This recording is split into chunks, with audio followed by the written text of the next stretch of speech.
Ladies and gentlemen, boys and girls, children of all ages, you know what time it is and you know who it is. World of Wrestling, time for your AEW Rampage June 10th, 2022 review with full of fumbling of words and issues with trying to talk to you guys, as usual. I know I'm not the best talker, but I know what I'm talking about when it comes to pro wrestling, so bear with me as I stumble along through this wonderful review known as Rampage. Anyway, guys, this 4-match card was actually not bad tonight, or last night, I should say. It was actually rather fun and entertaining to watch. I had a good time watching it for what it was. They had some good stuff that took place on this show. First off, they had Eddie Kingston and Jake Hager kickstart the show in a very, very decent matchup. I was pleasantly surprised how well these two guys work together. Jake Hager is turned out to be a decent wrestler. I like his in-ring work. Eddie Kingston fought very hard for this victory based on the way they orchestrated the whole entire match and the way they ended it. And Eddie Kingston walked away with the win. This match was fun. It was a good way of starting out the show and another win under Eddie Kingston's belt. The next match that we had on this card was actually Singh and Jay Lethal in a tag team match against two jobbers that didn't really last much at all. They got squashed. Jay Lethal connected with the lethal injection and got the 1-2-3 for the team. Singh actually had his moments in the matchup. He looked a lot like the Big Show in this situation, the way he was wrestling. He looks like the Great Khali 2.0 and moves like Big Show almost. That's the way I kind of see it. He's not a guy that's going to, give you a 5-star classic. He can't move around the ring very well. He's basically, in his matches, if he does one-on-one matches, he's going to end up having a very slow pace, which is fine for certain aspects of a match when it calls for it, but there are times where the pace needs to pick up, and Singh does not have that capability to push the pace and make it go faster. Which is not a good thing for a big man. That's why big men that are like 7 feet plus don't usually make it in wrestling anymore.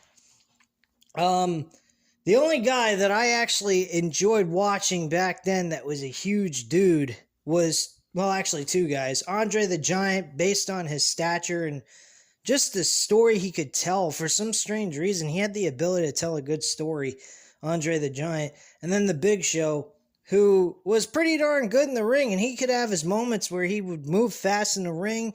He also utilized what he specialized in boxing as a finisher when he came back to wrestling. And he was pretty damn good. Those are about the only two guys that are big men that I've enjoyed watching wrestle. Other than that, none of the rest of them are any good. Let's be honest. I mean, if you want to see bone-crushing matches, I guess that's what you're going to get with big guys, but even that, you're not going to get much out of them anyway. Mark Henry was okay, but he had too much weight on him, I believe. I think that kind of held him back. So, yeah, I'm not particularly a fan of the super large guys. I'm more of a fan of like 6'5" or less. Anyone that, well, Undertaker and Kane are an exception. They were tall guys and they did some pretty cool shit, but they weren't like 7 feet tall. They could, pull up, do a really good pace of a match and for big guys. So they're actually impressive wrestlers from back in the day. You don't see that much of it anymore either. Moving on. After that, we had Chris Statlander and Red Velvet in a matchup that I would have to say was the second best match on the show. I actually enjoyed this match. This was pretty fucking good women's wrestling. Both of these women did a great job working together. There was not a whole lot of botches that took place during this matchup. I mean, I think I saw like certain spots where Chris Statlander did a shoulder thrust into the corner on Red Velvet, and it didn't come across as impactful as like something you would see with a Brock Lesnar or Batista, but that's not really a fair comparison. But they just did not deliver a good, impactful shoulder thrust into the corner by Chris Statlander with Red Velvet. I didn't really, I wasn't sold on it, is what I'm trying to say here. But other than that, these women were great. I mean, they were excellent. Chris Statlander picked up the victory, and walked away victorious. Unfortunately, she was attacked afterwards, and the Jade Cargill and the baddies stood tall in the middle of the ring after this segment ended. Anna Jay also tried to help out, but that didn't really work out very well for them. So yeah, we had a good match card. We also then had the main event, which I'll get into in just a little bit. There was a segment where they hyped up the match between Ethan Page and Miro. This match I'm really looking forward to. Based on the way they did the promo work, I feel bad for Ethan Page or Miro losing this match. They both need a break. Ethan Page has been cutting one of the best promos in his career. First off, he's not a bad wrestler. And Miro, he's just come back, and he was on a hot streak until they took the title off of him to give it to Sammy Guevara, which didn't work out very well anyway. And I thought that sucked ass. But he had to do some sort of project, so that was the reason why they took the title off of him. But I mean, at this point, my prediction for this is real simple. I think that Miro is going to win the All-Atlantic Championship. I think he's the more deserving performer. I think Scorpio Sky and Wardlow are going to go at it for the TNT title. I think that's the big rivalry over that other mid-card championship. So I think that is something that should be focused on for Wardlow, and Miro should be a reigning All-Atlantic world champion for a while until they figure out what they want to do with him next after that. So that's what I would do with Miro. I don't particularly... The only other person that I would see is a benefit to win the All-Atlantic Championship is Malachi Black. He's the only guy I would choose outside of Miro, and that's about it. Everyone else, I don't care. I really don't. Unless they want to bring in a New Japan wrestler and allow him to be their champion, which I don't know why the hell they would do that. This is an AEW championship unless their New Japan is going to allow them to perform in the United States, which is a possibility. But I doubt it. And that's pretty much it, guys, on that. So I honestly think it's going to be Miro to win. My second choice is Malachi Black. Those are my two choices, but I'm sticking with Miro as my top choice. Next up was the main event. We had Will Ospreay and his tag team, which was, trying to remember here. Give me a second. Fletcher and Mark Davis in a 6-man tag team match against Trent Beretta and the FTR of Dax Hardwood and Cash Wheeler. This was actually a good main event. I wouldn't say it was the greatest main event of all time. We didn't really get a whole lot of maximum airtime with Will Ospreay for new time viewers seeing Will Ospreay wrestle. You didn't get to see much of what he can do. I think the benefit of seeing Will Ospreay is in singles competition. 6-man tag team matches, you're not going to get to see a whole lot of time of him performing in the middle of the ring. So I was a little I was impressed for the time they gave him in the ring, but I know he can do a lot more and really entertain a crowd.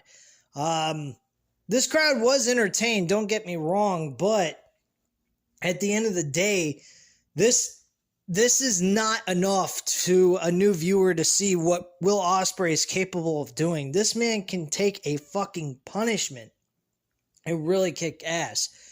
I seen him in New Japan Wrestling over the IWGP Junior Heavyweight title, and folks, man, he put his body through hell.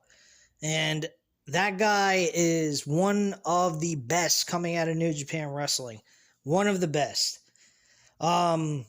The time spent in the ring was mostly for Kyle Fletcher and Mark Davis. His tag team partners got more airtime than he did in the ring. So you got to see a little bit of what they have to offer to tag team wrestling. They're not too bad at all. They do remind me of a younger version of FTR. They do have a similar wrestling style, I would say, to FTR's tag team wrestling style.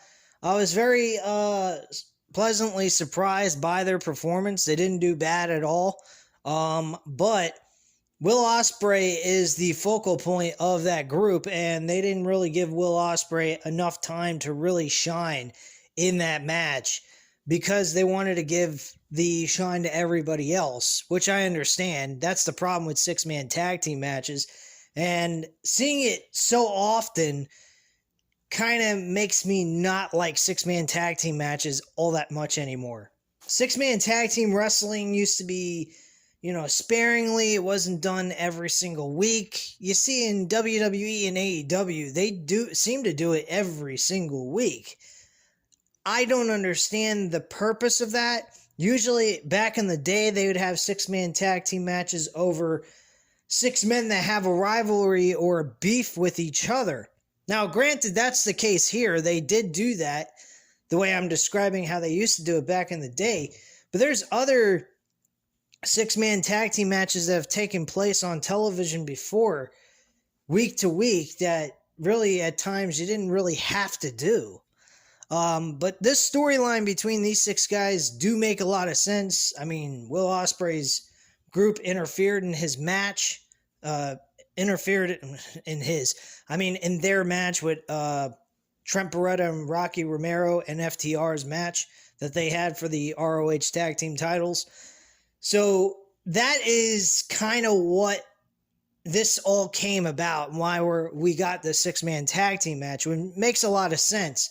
But like I said, we see six-man tag team matches taking place almost every single week. It becomes habitual, and it's not really necessary to do every single week. I'm not a big fan of six-man tag team matches because of the fact it's just overdone, and I'm not a huge fan of it. It doesn't give everyone a fair shake of airtime. Seems a little unequal at times, to me anyway. So my personal feelings about it is they need to cut down on it. If they cut down on it, I'll be more favored towards it, towards the idea of them putting it back on TV. But them doing it week after week, I just wish they'd cut it out. Sometimes they do it way too much. And they just do it to give everyone an opportunity to be on the show, which I think is very generous, but at the same time, make sense of it. If you can't make sense of it, what's the fucking point of doing it? Makes absolutely no sense. So, I will give AEW credit for this six-man tag team match. It did make a lot of sense to put them together, though. Trent Beretta got the win for their team. For him and FTR, they got the victory. I believe it was Mark Davis who took the pinfall and the finish by Trent Beretta.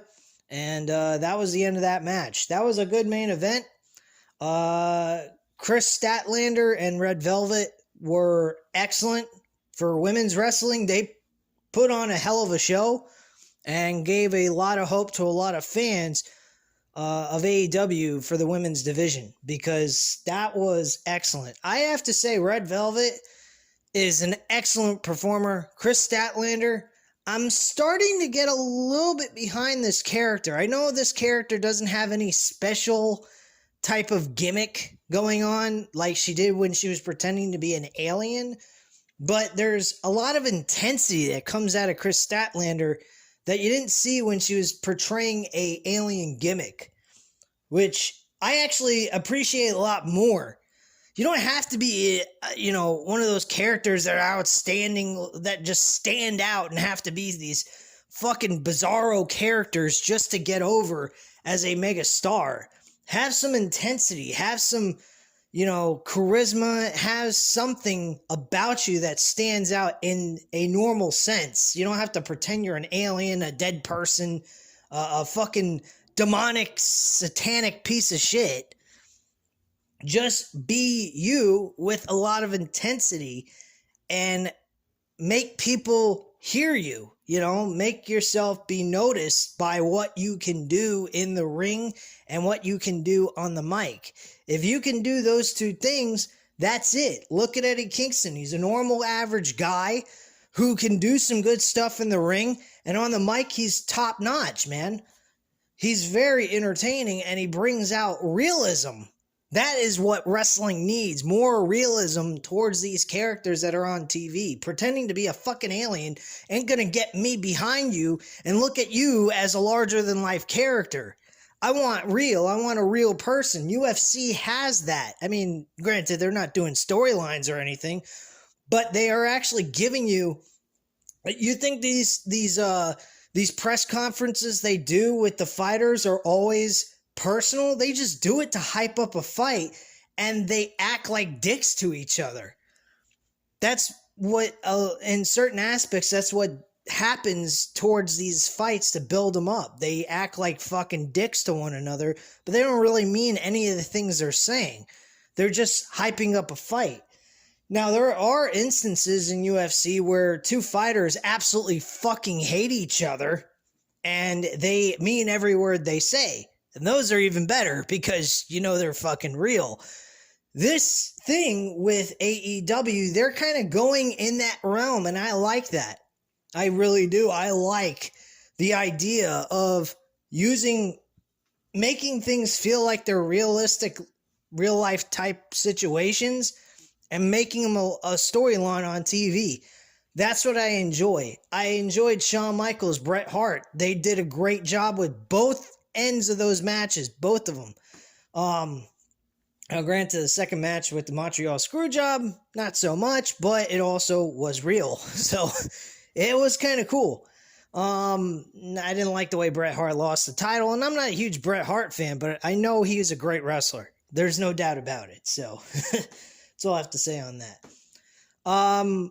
Little specks of different segments here and there. There was two other things. Britt Baker pointed out about Toni Storm. She's very upset with Toni Storm trying to jump in front of the line and get a world championship opportunity already against Thunder Rosa when she's only been here for a cup of coffee, which I kind of agree with. I don't think Toni Storm's wins and losses should count for shit when it's on Dark. It should only count when it's on television. That's where the money's at. That's where people care about you, is when you're on television, because there's people that don't watch Dark or Dark Elevation or any of that extra crap, because people know that there's nothing there to be sold to them. It's just matches. So, okay, great. So they get to get wins and losses. Those wins and losses on Dark and Elevation should be only counted for to get them onto the live programming. That should be like NXT type of mentality, the way Dark and Elevation are used. That's just my viewpoint on that. But yeah, Toni Storm getting a possible shot at the World Championship, I disagree with. I think she should be going after the TBS Championship. I think Chris Statlander has a lot more of a legitimate reason to go after the world title than Toni Storm. Toni Storm has not done jack shit on TV except lose most of the time. She did win, a couple of matches, but when it came to the big important one, like in that tournament, losing to Britt Baker, and she's jumping ahead of the line, it makes no fucking sense. Britt Baker has the Owen Hart Tournament Championship on her shoulder. That alone should grant her a world championship opportunity against Thunder Rosa. Plain and simple. Not to mention, she's the best fucking character out of the females known to man. She even pointed out that she's missed the AEW Women's Championship, but she feels that the AEW Women's Championship has missed her a lot more, because She brought more prestige to that title than Thunder Rosa has. No offense to Thunder Rosa. I like Thunder Rosa in certain aspects. I like her heart and her will to win when she performs. But the bottom line is, it's not really her fault, I would say. I'd say it's AEW management. I think Tony Khan has really dropped the ball with her as champion.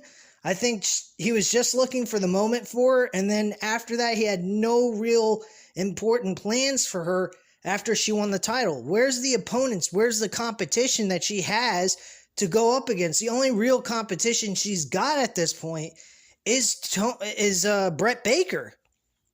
Brett Baker is the only real competition she's ever had in AEW. Nobody brings out the more fight in her, the best out of her, than Brett Baker. Brett Baker is the best of the women's division. It's not just some stupid shit she just says in storyline. She is telling the truth. She is the best female in that division, and she ain't the best wrestler either. But she provides a lot of excitement when it comes to her competing in matches. She cuts the best promos out of the females, and her wrestling is pretty darn good. I mean, it's not great. Sometimes she's very sloppy, I will admit that. But she has her moments where she has great matches. And her best opponent has always been Thunder Rosa. And Thunder Rosa's best opponent has always been Brett Baker. Those two are the best when they're fighting each other. The rest of the roster, Thunder Rosa's got nothing with them. No chemistry, no excitement. It's just dead. It's like a flat line. There's nothing there for anyone to be excited over when Thunder Rosa faces somebody else. I mean, look at the matches she's had. Serena Deeb's about the only decent performer she's went up against that people were actually happy with. Nyla Rose, trash. That fucking match was horrible. Marina Shafir, forget it. I mean, I don't care if you put Brett Baker against Marina Shafir. Their match would suck facing her because Marina Shafir is a terrible fucking wrestler. So, that's just my viewpoint on that. Let me know what you guys think about the Women's AEW Championship situation at this point. I think Brett Baker is telling the truth. She deserves the right to face for the championship, not Toni Storm. And that's the way I look at it. And then one last segment that I forgot to mention, which isn't all that important. Danhausen and Hook had their segment. The backstage reporter was asking Danhausen, "Where's Hook?" He was actually in this like little golf cart type of thing because he said that they won these for having their match.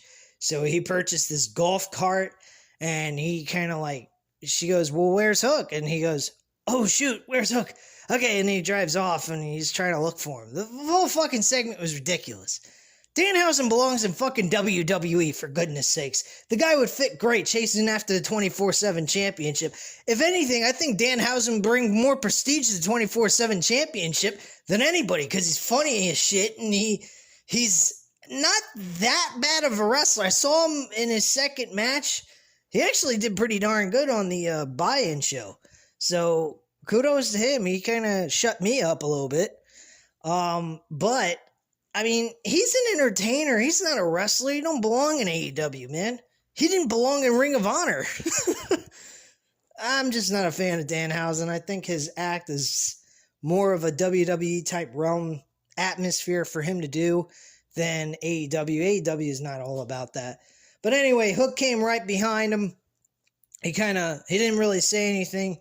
Pushed down his sunglasses to stare at the reporter. Reporter seemed like she was kind of interested in him, had like a little kind of chemistry going there, like she was turned on by him sort of thing. So they might actually have Hook and this chick start building some kind of chemistry or storyline with each other as a way of bringing her as his manager possibly. Who the fuck knows? Maybe they have a real love interest with each other in real life. I don't know. But anyway, that was pretty much the entire show in a nutshell. I hope you guys enjoyed this review. If you did, hit the like button, hit the subscribe button if you're not already subscribed to the channel, of course, and leave a comment down below, and I'll definitely get back to you on that. And I thank you guys very much for watching, and have a great night, guys. Bye.